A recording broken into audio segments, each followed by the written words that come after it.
When I was a little boy, I heard my dad contrast these two ideas, union and unity, with an interesting illustration.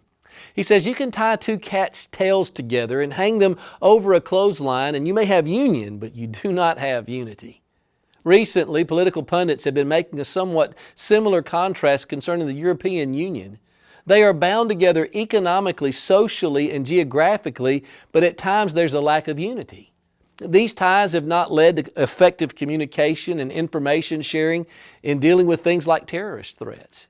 Distrust, the ambitions of individual EU countries, and autonomous business dealings with nations outside of its union all contribute to an uneasy synthesis between themselves.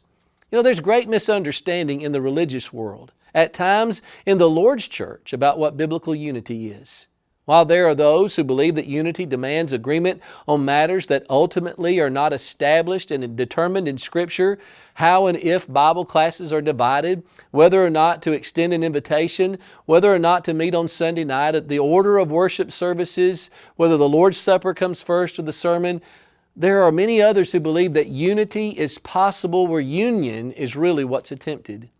Scripture is the basis of unity.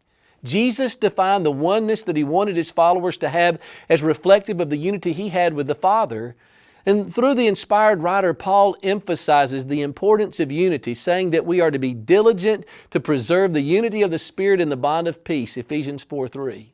Unity is clearly defined as existing within a diligence to preserve the truth of one body, one Spirit, one hope, one Lord, one faith, one baptism, one God and Father of all, Ephesians 4:4-6.